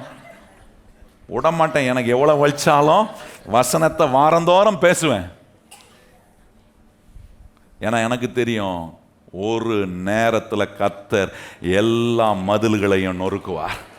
அரண் போல உள்ள மனதுக்குள்ள இருக்கிற எல்லா எதிர்மறையான அரண்களை கர்த்தர் கேட்கிற சத்தியத்தினால உடைப்பாரு. இவட்ட சொல்றா, இந்த ஊழியக்காரன் சொல்றான், போய் அநேக பாத்திரங்களை இவ போகும்போது பையன்கிட்ட பேசி, போய் எதுக்குடா நமக்கு, உன்னை மாத்திரம் நான் காப்பாத்துறதுக்கு கொஞ்சம் கர்த்தர் உதவி செஞ்சா போதும். அவளுடைய அண்டர்ஸ்டாண்டிங் பாருங்க, அவளுடைய மைண்ட் அண்டர்ஸ்டாண்டிங்கில் வீக்காக இருந்துச்சு. சொல்கிறவர் யாரு? வானத்தையும் பூமியும் படைத்த கர்த்தர். அவர் என்ன எனக்கு ஒரு நன்மை செய்கிறார்னா, இன்னைக்கு வேண்டியது மாத்திரம் அவர் செய்கிறவர் அல்ல, தலைமுறை தலைமுறைக்கான ஆசீர்வாதங்களை எனக்கு செய்ய வல்லமை உள்ளவர் என்கிற அந்த அறிவு, அந்த புரிந்து கொள்ளுதல், அந்த புத்தி இல்லாததுனால பெற்றுக்கொள்ளுதல வீக்காக இருந்தா பாருங்க. அவள் விரும்பினது மட்டும் நடந்துச்சு. என்ன நடந்துச்சு? என் பையனை என் பிள்ளைங்களை காப்பாற்றிடணும், கடனை தீக்கணும். அப்போ போய் அற்புதம் நடக்குது. வேதம் சொல்லுது, அவள் கேட்குறா பிள்ளைய பார்த்து, வேற பாத்திரம் இருக்காப்பா அப்படின்னு கேட்குறா. கேட்டவன அவன் சொல்ல, அம்மா இல்லைம்மா பாத்திரம் இல்லை. இப்போ என் கேள்வி, ஏன் பாத்திரம் இல்லாமல் போச்சு? இவளுக்கு மாத்திரம் கர்த்தர் எவ்வளோ பெரியவர் என்பதை மாத்திரம் புரிந்திருந்தானா, நான் சொல்றேன், அந்த தேசம் முழுவதும் போய் என்ன பண்ணிருப்பா? அற்புதத்தை கர்த்தர் செய்யறதுக்கு முன்பாதி சேகரிக்க வேண்டியதெல்லாம் என்ன பண்ணிருப்பா? அவ சேகரித்திருப்பாளே. வாங்கியிருந்தாலும் கொஞ்சம் யோசிச்சு பாருங்க, ஆண்டவர் அவளை என்ன பண்ணிருப்பாருன்னா, அவளை ஒரு ஆயில் கம்பெனிக்கே ஒரு பெரிய ஓனராக கர்த்தர் மாத்திருப்பார். அப்படி ஓனராக அவ மாறும்போது அவ கடன் பிரச்சனை தீர்ந்திருக்கும், அவளுடைய கடனை அவ செலுத்தி முடிச்சிருப்பா, அவளுடைய ஜீவனத்துக்கு வேண்டிய காரியமும் இருந்திருக்கும், அவ தலைமுறைக்கு வேண்டிய காரியத்தையும் அவ பெற்றுக்கொண்டிருப்பாளே. கவனிச்சு பாருங்க, when you are not a good receiver, நாம் பெற்றுக்கொள்கிறதுல எங்கேயாவது கோளாறு இருக்குன்னா நாம் புரிந்து கொள்ளணும். நான் இன்னும் புத்தியில் தேவ வசனத்தினால் இன்னும் ஷார்ப் ஆகலை. அது ஆகலைன்னா எனக்கு நேராக கர்த்தர் தம்முடைய நல்ல பொக்கிஷசாலியாகிய வானத்தை திறக்கிறதுக்கு உண்டான விதத்தில் என்ன நான் வைக்கல, அடைக்கிறேன். I am closing the heaven. வானத்தை அடைக்கிறேன். எப்படி அடைக்கிறேன்னா, கேட்டு உணர்வு அடைகிறதுல வளராததுனால நான் அடைக்கிறேன். உங்கள் குடும்பத்தை குறித்து, உங்கள் எதிர்காலத்தை குறித்து, உங்கள் தொழிலை குறித்து தேவனுடைய வசனத்தினால உண்டாகிற அந்த உணர்வுள்ள இருதயம் வளர்ந்துருக்கா? வளர்ந்துச்சுன்னா உங்கள் வியாபாரம் வளரும், உங்கள் பிரயாசத்தில் பலனை பார்ப்பீங்க, உங்கள் குடும்பத்தில் சமாதானத்தை பார்க்க முடியும். ஒவ்வொரு நாளும் கேட்கணும், ஆண்டவரே நேத்துக்கு வளர்ந்ததை காட்டிலும் இன்னைக்கு நான் அதிக உணர்வுள்ள இருதயம் உள்ளவனா நான் இருக்கணும். ஆண்டவரே நேத்து வரைக்கும் எனக்கு நீ நன்மை இல்லை, ஆண்டவரே இன்னும் அதிகமாக I have to grow in understanding. அந்த அனுபவம் வரும்போது நான் சொல்கிறேன், ஒவ்வொரு நாளும் கர்த்தரை நான் பெரியவராகவே பார்ப்பேன். எத்தனை பேர் கையை உயர்த்தி சொல்கிறீங்க, என்னுடைய தேவன் அவர் மிக பெரியவர்? சொல்லுங்கள், உயர்த்திருந்த என்னுடைய ஆண்டவர் எப்படிப்பட்டவர்? எனக்கு செய்கிறதையும் மிக பெருசாக தான் செய்வார். பக்கத்தில் பார்த்து சொல்லுங்கள், கர்த்தர் மிக பெரியவர், உங்களுக்கு செய்கிறதையும் மிக பெருசாக தான் செய்வார். கொஞ்சம் நம்ம தான் கொஞ்சம் அண்டர்ஸ்டாண்டிங்கை பெருசாக்கணும். நம்ம புத்தி என்ன பண்ணணும்னா கொஞ்சம் விரிவாக்கணும் பாருங்க, கொஞ்சம் எக்ஸ்பேண்ட் பண்ணணும் அண்டர்ஸ்டாண்டிங்கை. அதை கொஞ்சம் செஞ்சோன்னா நான் சொல்கிறேன், கர்த்தருடைய பிள்ளைகளே, அற்புதத்துக்கு பஞ்சமே கிடையாது. நிறைவு கண்டிப்பாக வரும். கையை வச்சு சொல்லுங்க, நிறைவு என்ன வரும்? கண்டிப்பாக. குறைவு நிச்சயமாக ஓடி போகும். குறைவு நிச்சயமாக நீங்கி நிறைவை நிச்சயமாய் கர்த்தர் கட்டளையிடுவார். நான் பாருங்கள், கடந்த வாரத்தில் ஒரு ஆர்டிக்கல் வாசிச்சிருந்தேன், ரொம்ப ஆச்சரியமாக இருந்துச்சு. டாட்டா இருந்தார் பாருங்க. அவர் இருந்தபோது அந்த மனுஷனுக்கு ஒரு எண்ணம் வந்துச்சு பாருங்க. என்ன எண்ணம்னா, இந்த ஒரு காரை வாங்கணும்னு யோசிக்காத ஒருத்தனை கூட யோசிக்க வைக்கணுன்ற ஒரு எண்ணம் வந்துச்சு அவருக்கு. ஆனால் டாட்டா என்ன பண்ணார்னா, ஒரு நேனோ கார்னு கண்டுபிடிச்சா. கேட்டிருக்கீங்க, கேள்விப்பட்டீங்களா? நிறுத்திட்டாங்க. இப்போ நீங்கள் நினச்சா கூட வாங்க முடியாது. நேனோ கார் அது வந்து 2 லட்சம் நினைக்கிறேன், 2 லட்சமோ 1.5 லட்சம் ரூபாய்க்கு கிடச்சிச்சின்னு நினைக்கிறேன். எனக்கு ஞாபகம் இல்லை சரியா. என்ன 1 லேக்கா? 1 லட்சம் ரூபாய்க்கு என்ன காரை என்ன வாங்கிறதுக்கு ஜனங்களுக்கு ஒரு யோசனையை ஆரம்பிச்சு விட்டார் பாருங்க. ஏன்னா அவருக்கு தெரியும், இந்த சின்ன காரை நேனோ வாங்கிட்டானா அவன் கண்டிப்பா அடுத்தது ஒரு பெரிய காரை கண்டிப்பா வாங்குவான்ற எண்ணம் அவருக்கு இருந்துச்சு பாருங்க. ஆனா அந்த நேனோ கூட நம்ம ஆளுங்க நோனோ.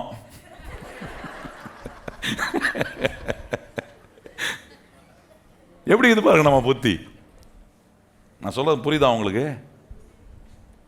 இப்போ ஆராதனை முடிச்சுட்டு நீங்கள் போகும்போது எத்தனை பேர் நோனோ சொல்ல போறீங்கன்னு உங்களுக்கு தான் தெரியும். நோனோ இல்லை, என் தேவனால செய்ய முடியாத அதிசயமான காரியம். எத்தனை பேர் கை வச்சு, என் தேவனால செய்ய முடியாத. நேனோ கண்டுபிடிச்ச டாட்டா வந்து நேனோ காரில் போல, அவரு 1000 மடங்கு அதிகமான விலை உள்ள காரில் தான் போனார். ஆனால் அவர் என்ன பண்ணார்? வாங்க முடியாத எங்கேயாவது ஆரம்பிச்சு விடணும் ஜனங்களுக்குள்ள அந்த பாருங்க. அது ஒரு வியாபார கண்ணோட்டமா இருந்தா கூட அது இருந்துட்டு போகுது. ஆனா காரை வாங்க முடியும்னு நினைக்காதவனுக்கு கூட காரை வாங்க முடியும்ன்ற ஒரு எண்ணத்தை உண்டாக்குனாரே. நான் கேட்குறேன், நம்ம என்ன ரத்தன் டாட்டாவோட இந்த இயேசுன்னு அது ரொம்ப குறைவா போயிட்டாரா? இந்த வேத வசனம் ரொம்ப மலிவா போயிருச்சா? இந்த வேத வசனம் கேட்குற ஒவ்வொரு மனுஷனையும் உணர்வுள்ளவனாக்கி அவனுக்கு உன்னை விளங்க வைப்பாரு. நீ சாதாரணமானவனா இருக்கலாம், ஆனா உன்னை தெரிந்து கொண்ட கர்த்தர் அவர் பெரியவர். உன்னை கொண்டு பெரிய காரியங்களை அவரால் செய்ய முடியும். சொல்லுங்க கையை உயர்த்தி, அசாதாரணமான சாதாரணமான என்ன அசாதாரணமான காரியத்தை கர்த்தரால. நல்லா கவனிச்சு பாருங்க. கொஞ்சம் ஆண்டவரை பெருசா நினைக்காரு. அந்த பெருசா நினைக்கக்கூடிய விதத்துல எப்படி நம்ம வளர முடியும்னா, கேட்டு உணர்வுள்ளவனா மாறணும். அதுக்கு என்ன செய்யணும்? வாரம் வாரம் வந்து கேட்கணும். கர்த்தர் சொல்லி கொடுக்குற சத்தியத்தை கேட்க கேட்க நான் சொல்றேன், தேவன் மெய்யாகவே நல்லவர். அவர் எனக்கு உதவி செய்வார், அவர் என்னை வாழ வைப்பார், அவர் என் தேவைகளை சந்திப்பார், அவர் எனக்காக தம்முடைய நல்ல பொக்கிஷசாலையாகிய வானத்தை திறப்பார். நான் அது கீழே கர்த்தருடைய ஆசீர்வாதத்தில் வாழுவேன். இந்த அனுபவம் நமக்கு வரணும் பாருங்க. எந்த அளவுக்கு தேவனுடைய வசனத்தை கேட்டு உணர்வுள்ளவனாய் வளருகிறது நான் கவனம் செலுத்துறனோ அந்த அளவுக்கு பெற்றுக்கொள்கிறது என் வாழ்க்கையில விரிவாயிட்டே இருக்கும். நல்ல கவனிங்கள். சாலமோன் இடத்துல ஆண்டவர் வந்து சொப்பனத்தில் ஆண்டவர் பேசுறார். 1 ராஜாக்கள் 3ஆம் அதிகாரத்தில் நம்ம கவனிக்கிறோம். அதில் பேசும்போது கேட்குறாரு, சாலமோனை பார்த்து கேட்குறாரு, உனக்கு என்ன வேணும்பா கேளு அப்படின்றாரு. நம்ம கிட்ட வந்து கேட்டாருன்னு என்ன சொல்லுவோம்? முதல்ல ஒன்று சொல்லணும், என்ன ஆண்டவரை திடீர்னு இப்படி கேட்டுட்டீரு, ஒரு 2 நாளுக்கு முன்னாடி எனக்கு சொல்லியிருந்தீர்னா நான் ப்ரிப்பேர்டாக வந்திருப்பேனே. அதுதான் வரமாட்டார் நம்மகிட்டலாம். சாலமோன் போய் கேட்டார், உனக்கு என்னப்பா வேணும்னு கேட்டார். அவன் என்ன கேட்டான் தெரியுமா? என்ன கேட்டான்? ஆண்டவரே, ஞானமுள்ள இருதயம், உணர்வுள்ள. அவன் சொல்லி, give me an understanding heart. நம்ம நினச்சிங்கன்னா அண்டர்ஸ்டாண்டிங்னா உணர்வு, இதை வச்சு என்ன பண்ணுவோம்? ஒரு 5 பைசா செல்லுபடி ஆகாது. நமக்கு தெரிஞ்சது தானே, வெங்காயத்துக்கும் பிரயோஜனம் இல்லை, கத்திரிக்காய்க்கும். இப்போ இந்த மூர்த்தியை வச்சு நான் என்னத்தை பண்ணுறது? நான் சொல்கிறேன், தேவன் கொடுக்குற புத்தி வளர்ந்துச்சுன்னா இந்த உலகத்தில் எங்கேயோ நீங்கள் ஒரு மூலையில் இருக்கலாம், ஆனால் கர்த்தர் எல்லார் மத்தியிலும் உங்களை அறியப்படும்படி மாற்றுகிற தேவனுடைய அந்த சத்தியத்தினால உண்டாகிற அந்த புத்தி இருக்கு பாருங்க, அதுக்கு ஈடான ஒன்றுமே கிடையாது. கர்த்தர் அவனை பார்த்து சொன்னார் பாருங்க, நீ கேட்டது எனக்கு ரொம்ப பிடிச்சிச்சுப்பா. நான் கேட்குறேன். ஆண்டவர் நம்ம கேட்கறத பார்த்து அப்படி சொல்லுவாரா? எனக்கு ரொம்ப பிடிச்சிருக்குப்பா நீ கேட்கறது. ஆண்டவர் நம்மகிட்டலாம் கேட்டான், ஏன் தான் கேட்டு தொலைஞ்சனோ தெரியலையே இவங்கிட்ட. ஆனா சாலமோனை பார்த்து சொல்றாரு, அவன் கேட்டது கர்த்தருக்கு உகந்ததா இருந்ததான். அதெல்லாம் போய் வாசித்து பாருங்க. அவன் சொல்றான், ஆண்டவர் சொல்றாரு, நீ உணர்வுள்ள இருதயத்தை கேட்டதுனால உனக்கு நான் ஐஸ்வர்யத்தையும் கொடுக்குறேன், உனக்கு நான் என்ன நீடித்த ஆயுசு நாட்களையும் கொடுக்குறேன், நீ கேளாத நிறைய காரியத்தை கொடுக்குறேன்ப்பா உனக்கு. அப்ப கவனிச்சு பண்ண, உணர்வுள்ள இருதயம் வளர்ந்துச்சுன்னா கேட்காத நிறைய வரும், நினைத்து பார்க்காத உயர்வுகள்லாம் நிச்சயமா வரும். இன்னைக்கு என் வாழ்க்கையை நான் யோசித்து பார்க்குறேன். கர்த்தர் என்ன ஊழியத்துக்கு அழைத்த போது நான் இன்னைக்கு ஆண்டவருக்கு நான் ஒவ்வொரு நாளும் நன்றி சொல்கிறேன். ஏன்னா ஆண்டவர் கேட்டார், ஊழியத்துக்கு அழைச்ச போது ஆண்டவர் என்கிட்ட லிட்ரலாக கேட்ட ஸ்ட்ரைட்டான கேள்வி, உனக்கு நான் வேணுமா பணம் வேணுமான்னு கேட்டார். நான் சொன்னேன், நான் அந்த நாட்களில் எனக்கு எப்படி தான் இந்த புத்தி வந்துச்சோ தெரில, நான் அந்த நேரத்தில் ஆண்டவர் எனக்கு கேட்கும் போது எனக்குள்ள யோசனை, பணம்னு சொன்னால் பணம் போயிடுச்சுன்னா திருப்பி ஆண்டவர்கிட்ட தானே வரணும், பேசாமல் ஆண்டவர் வேணும்னு சொல்லிடலாம். இன்னைக்கு உட்காந்து யோசிக்கிறேன், ஆண்டவரை நல்ல வேலை அன்னைக்கு புத்தியை கொடுத்தீர, நான் பணம் வேணும்னு போயிருந்தேன்னா வாழ்க்கை சின்னாபின்னமாக இருக்குமே. ஆண்டவர் சொன்ன, ஆண்டவரை நீர் தான் வேணும் ஆண்டவர், உம்மை தவிர எனக்கு வேற என்ன ஆண்டவரே, நீர் இருந்தால் என் வாழ்க்கை நிறைவாக இருக்கும் நான் அப்படின்னு சொல்லி அன்னைக்கு ஆண்டவர்கிட்ட நான் ஒப்பு கொடுத்தேன். இன்னைக்கு வரைக்கும் நான் அதை குறித்து ரிக்ரெட் பண்ணுறதே இல்லை. ஏன்னா என்னை கர்த்தர் சிறப்பாய் நடத்துகிற புத்தியை புகுத்துகிற, வாரந்தோறும் எனக்கு நான் இந்த சத்தியத்தை சொல்லிக் கொடுக்கறதுக்கு முன்னாடியே எனக்கு வேண்டிய புத்தியை கொடுக்குறாரு. வாழ்க்கையில் வாழ வேண்டிய புத்தியை கற்றுக் கொடுக்குறார். எப்படி மற்றவங்க நடந்துக்கணுன்ற புத்தியை கற்றுக் கொடுக்குறார். ஒரு குடும்பத்தை எப்படி நடத்தணுன்ற புத்தியை கொடுக்குறார். ஒரு சபையை நடத்தணுன்ற புத்தியை ஆண்டவர் எனக்கு கொடுக்குறாரு. அதுதான் இந்த பாருங்க, கேட்க வேண்டிய காரியம் நம்முடைய வாழ்க்கையில் வளர வேண்டிய ஒன்று. ஆண்டவரே என்னுடைய வாழ்க்கையில் ஆண்டவரை கேட்டு உணர்வடைகிற அந்த இருதயம் வளரணும். அது வளர்ந்துச்சுன்னா நான் கேட்காத நிறைய வரும், கேட்காத நன்மைகள்லாம் கர்த்தர் கொண்டு வந்து கொடுப்பாரு. சிலருடைய கம்ப்ளைண்ட், நான் கேட்டு கேட்டு பார்த்து ஒன்றும் கிடைக்க மாட்டுது. அப்படிப்பட்டவங்களுக்கு நான் சொல்கிறேன், முதல்ல நீங்கள் கேட்டு உணர்வடைகிறதுல வளர ஆரம்பிங்க. அப்படி செய்வோன்னா நான் சொல்கிறேன், கர்த்தருடைய பிள்ளைகளை, நீதிமொழிகள் 4ஆம் அதிகாரம் 7ஆம் சொல்கிறது என்ன, எதை சம்பாதிக்கிறியோ சம்பாதிக்கலையோ புத்தி என்ன பண்ணு, கெட் அண்டர்ஸ்டாண்டிங். பக்கத்தில் பார்த்து சொல்லுங்க, என்ன வாங்கிடணும், புத்தியை சம்பாதிக்கணும். பக்கத்தில் பார்த்து சொல்லுங்க, என்ன சம்பாதிக்கணும், பணத்தை சம்பாதிக்கிறதுக்கு முன்னாடி என்ன, பேர் புகழை சம்பாதிக்கிறதுக்கு முன்னாடி புத்தியை சம்பாதிக்கணும். பக்கத்தில் பார்த்து சொல்லுங்க, என்ன சம்பாதிக்கணும்,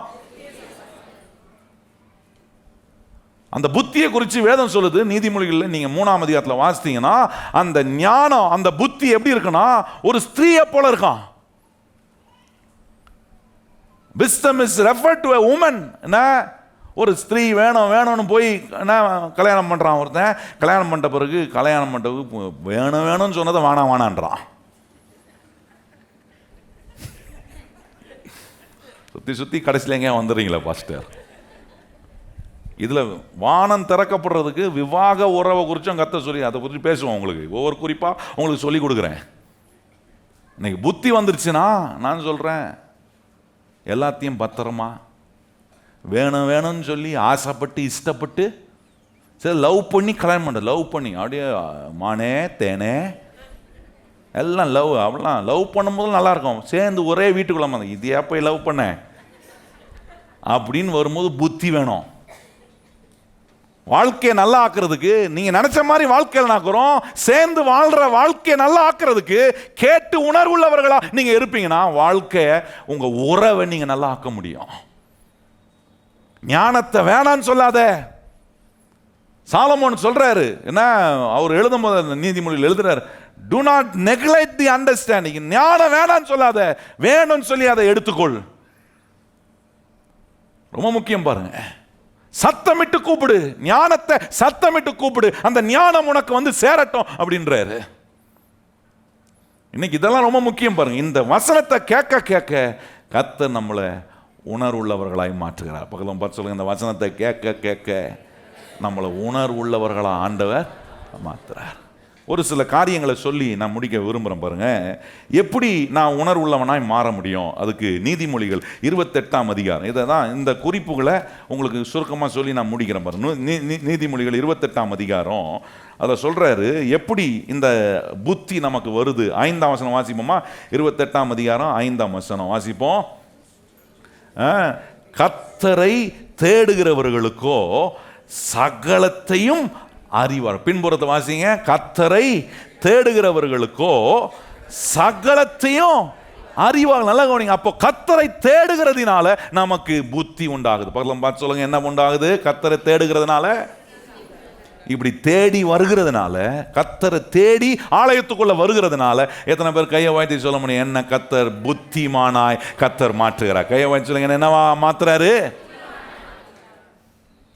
புத்திமானா மாறிட்டேன்னா பக்திமானா இருப்பேன். புத்தி வராம பக்திமானா இருந்தேன்னா அப்புறம் அது பக்தி இல்லை, அது விரக்தி, வீண் வைராக்கியம். கர்த்தரை தேடுகிறவர்களுக்கோ, அங்க சொல்றாருல, கர்த்தரை தேடுகிறவர்களுக்கோ சகலத்தையும், என்ன மாதிரி வார்த்தை பாருங்க. when you seek God you will have all understanding. எல்லாத்தை குறித்தும் நீ புரிந்து கொள்ளக்கூடிய புத்திமானா இருப்ப. எவ்வளவு அற்புதமா சொல்றாரு பாருங்க. இப்படி இருக்கிற ஒரு மனுஷன் தானியேல் பாருங்க. தானியேல்ல 2வது சொல்றாரு, இது கர்த்தரை தேடுகிற அனுபவம். 2வது, இந்த புத்தி இருக்கிற மனுஷன் என்ன செய்வானா, எல்லா தீமையும் வெறுக்கிறவனா இருப்பானா. தானியேல் 12ஆம் அதிகாரம் 10ஆம் வசனத்தில் பின்புறத்தில் அதை நீங்கள் பார்க்கலாங்க. சொல்லியிருக்கு, இந்த கர்த்தரை என்ன புத்தியில் கேட்டு வளர்கிற ஒரு மனுஷனை குறித்து அங்கே சொல்லும் போது ஆண்டவர் சொல்கிறாரு, அவன் எப்படி இருப்பான்றாருன்னா, ஆண்டவர் அவனை சொல்கிறார், எல்லா தீமையும் வெறுக்கிறவனாக இருப்பான். வாசிப்போமா? நீதிமொழிகள் தானியேல் 12ஆம் அதிகாரம் 10ஆம் வசனம் வாசிங்க. தானியேல் பின்புறத்தில் பாருங்க, அங்கே சொல்லியிருக்கு, துன்மார்க்கனோ துன்மார்க்கமானதை நடப்பார்கள், துன்மார்க்கத்தில் ஒருவனோ உணரான். நல்லா கவனிங்க, என்ன சொல்றாரு, அந்த துன்மார்க்கத்தை, எல்லா தீமையும் வெறுக்கிறவனா மாறுறானா. இந்த உணர்வுள்ளவனா இருக்கிற ஒரு மனுஷன், when you have understanding, when கேட்டு உணர்வுள்ளவனா மாறும்போது, நான் செய்யற ஒன்று தீமையை வெறுக்கிறேன், எல்லா துன்மார்க்கமான காரியங்களை நான் வெறுக்கிறேன். எபிரேயர் 11ஆம் அதிகாரத்தில் 2-3 வசனங்களை வாசித்தீங்கன்னா, இந்த கேட்டு உணர்வடைகிறவன் விசுவாசத்தில் புத்தி உள்ளவனா மாறுறானா. ரொம்ப அருமையாக சொல்லியிருக்கு பாருங்க. 11ஆம் அதிகாரம் 3ஆம் வசனம் பாருங்க. 11ஆம் அதிகாரம் 3ஆம் வசனம் அங்கே சொல்றாரு, இந்த விசுவாசத்தில் வளரும்போது நமக்கு என்ன ஒரு காரியம் உண்டாது பாருங்க. அங்கே சொல்றாரு 2ஆம் வசனம், அதனாலே முன்னோர்கள் நற்சாட்சியை பெற்றார்கள், விசுவாசத்தினாலே நாம் உலகங்கள் தேவனுடைய வார்த்தையினாலே உண்டாக்கப்பட்டது என்றும், இவ்விதமாய் காணப்படுகிறவைகள் தோண்டப்படுகிறவைகளால் உண்டாகவில்லை என்றும் அறிந்திருக்கிறோம். You understand. அப்ப பாருங்க, இந்த புரிந்து கொள்ளக்கூடிய காரியம் விசுவாசத்தையும் வளர்க்குது. கர்த்தரை தேடும் போது புத்தி வருது. கர்த்தரை தேடும் போது நான் தீமையை வெறுக்கிறேன், துன்மார்க்கமான காரியங்களை விடுறேன். இந்த கேட்டு உணர்வடையும் போது விசுவாசமும் எனக்கு உண்டாகுது. 4வது சொல்றாரு, அங்க நீங்க கவனிச்சுங்க, தீமோத்தியில 1 தீமோத்தி 2ஆம் அதிகாரம் 2 தீமோத்தி 2ஆம் அதிகாரம் 15ஆம் சொல்றாரு, கேட்டு உணர்வடைகிற ஒரு மனுஷன் கர்த்தருடைய வேத வசனங்களை அவன் தியானிக்கிறவனாய், வாசிக்கிறவனாய், அந்த தேவனுடைய வார்த்தையை படிக்கிறவனாய் மாறுகிறான். அப்ப கவனிச்சு பாருங்க, தேடும் போது புத்தி வருது, துன்மார்க்கத்தை வெறுக்கிறேன், விசுவாசம் வளருது, தேவனுடைய வசனத்தை கேட்டு உணர்வடைகிறவன் கண்டிப்பா he will start to study the word of God. தேவனுடைய வார்த்தையை படிக்கிறவனாய் மாறுகிறான். எபேசியர் 1ஆம் அதிகாரத்தில் இன்னொரு காரியம் சொல்றாரு. எபேசியர் 1ஆம் அதிகாரம் 17ஆம் வசனத்துல வாசித்தீங்கன்னா அங்க சொல்றாரு, என்ன செய்யுதுன்னா, என்ன நம்முடைய வாழ்க்கையில கர்த்தர் பிரகாசமுள்ள மனக்கண்களை கொடுக்குறார். ஐஸ் ஆஃப் அண்டர்ஸ்டாண்டிங்கை கொடுக்குறாராம்.